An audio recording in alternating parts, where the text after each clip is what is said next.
Converting spot color to CMYK, let's get straight into it. Why convert spot color to CMYK? Well, the main reason, of course, is to save time and money. Time is money, so anything that saves us time automatically relates to money as well in the business world.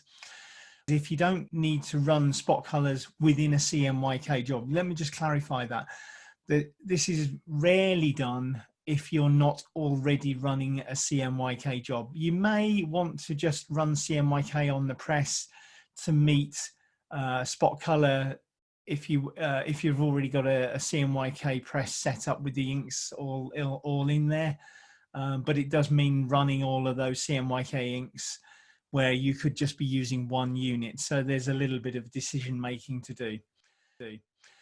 You can save on the plate making for the spot color. Obviously, you can save the spot ink itself. And we can save all the time in terms of setup, clean up, wash up of the press unit. So they're some of the good reasons why, and there's probably many others. There are times that you won't want to all of the time convert spot colors to CMYK. The first thing is, and this is the essential one, is a brand owner generally will always need to sign off prior to printing. The brand owner is likely to require a hard copy proof of what you think you can do on the press with CMYK, just so that they can assess and confirm that they're happy to go ahead. Because converting spot colors into CMYK, I would say, is never an exact color match. Countering this, you probably never exactly match the required spot color either with a spot color ink. So there's a bit of give and take on both ways, but it's never really an exact color match. And the reason that we have spot colors most of the time is that they are not that achievable with CMYK. However, there are now spot colors that you can match much better with modern printing practices. Another reason why people wouldn't want to go for this is the artwork requirements. So if you've already got artwork with a spot color in it and you decide that you want to convert to CMYK, then there is a bit of work reconverting that to your required CMYK values. So just keep that in mind as well. And it also requires good press color management. This is an essential part of being able to do this practice successfully. What pressSIGN offers in relation to this is it offers a visual color comparison between the spot color and the CMYK. It gives you delta E values so that you can assess whether even by the numbers you want to do this or not. It gives you a variety of CMYK mix options in order to achieve a close match to that spot color. You can set minimum percentage tint limits for the CMYK values, so you don't end up with values of 1, 2, or 3%. And the very important thing is that the CMYK values in this situation will match your printing standards. Now, there is a Pantone guide that allows you to quickly compare CMYK to a spot color, which is called originally called the Solid to Process guide. And that is produced, however, in ideal conditions that may not actually exactly match your printing conditions, your media, and your printing standard. So although that's a good guide, by using pressSIGN here, you can see a much better comparison of what you're likely to be able to achieve. You can convert custom spot colors from any custom library that you have in pressSIGN. You can measure swatches that have been given to you, and you can select any color from the Pantone guides. You can also do a direct Laby to CMYK conversion. So if you simply have been given Laby values, you can type those into pressSIGN and get the data out to see whether a CMYK match is possible. So hopefully you can all now see pressSIGN. We're in the single patches area, and we're in the CMYK tab of those single patches. So that's where we actually are right now. Single patches, CMYK tab. This is where I'm going to stay for the rest of this presentation. I have an i1 Pro connected, and maybe you can see my cursor, and it shows that the i1 Pro is connected up here.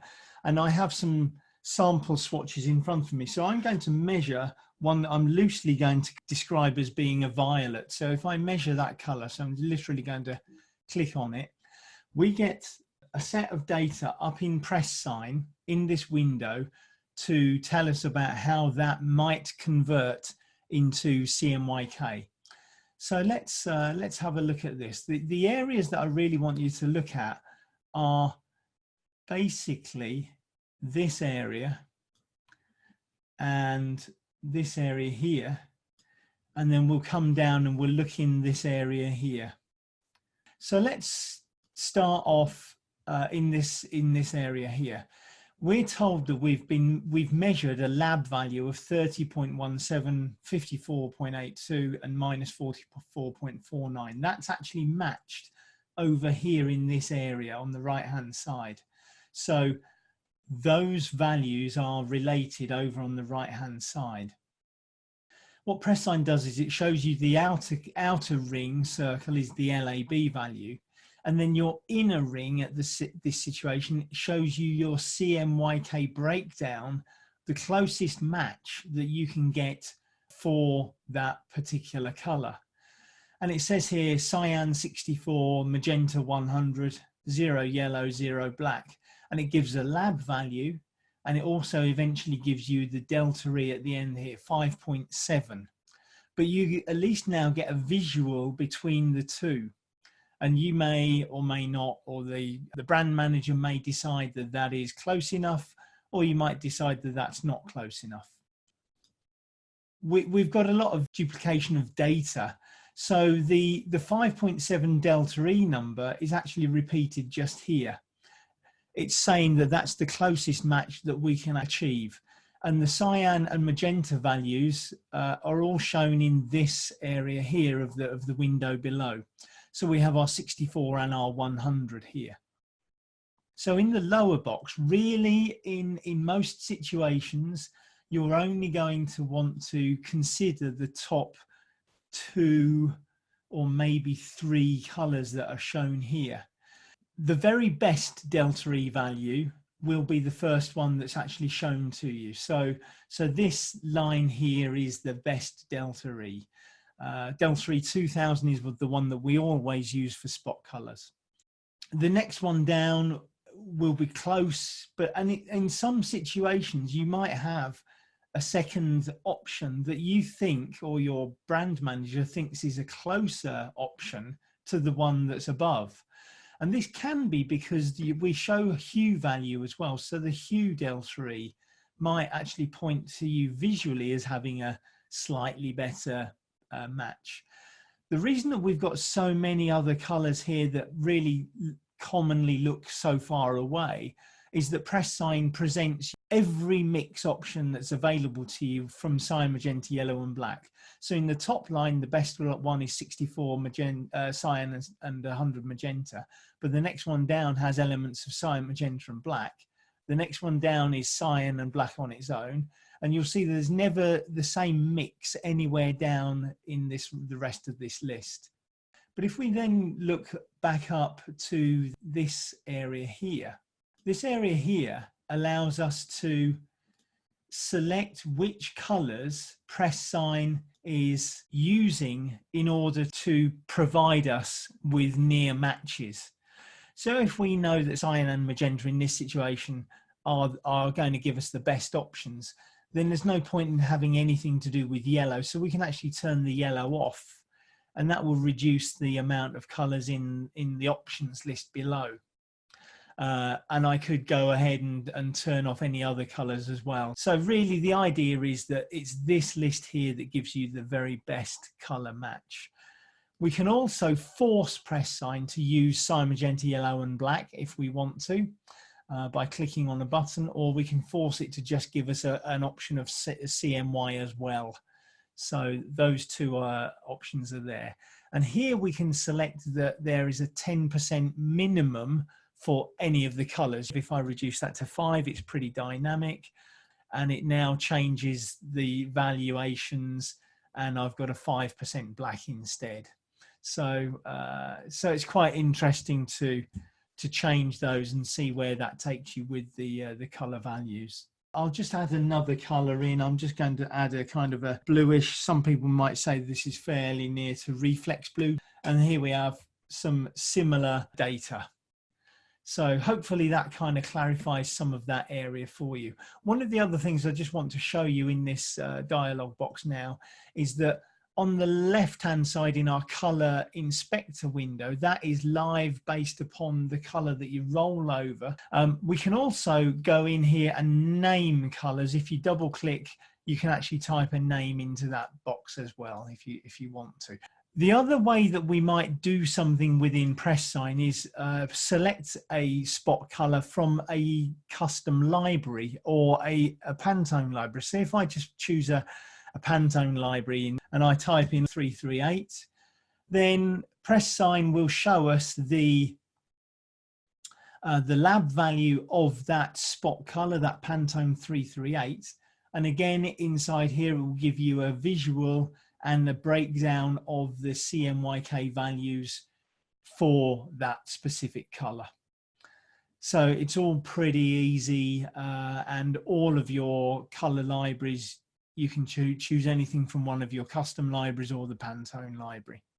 The final thing in this window is that you might have been given a lab value for a color. So if I just make a color up, if I say 45, A 30 and B minus 37, I can click on this arrow here. It will complete the conversion for me. So it happened to be a purplish color, and it says the cyan and magenta of those values here are going to match to a delta E of 3.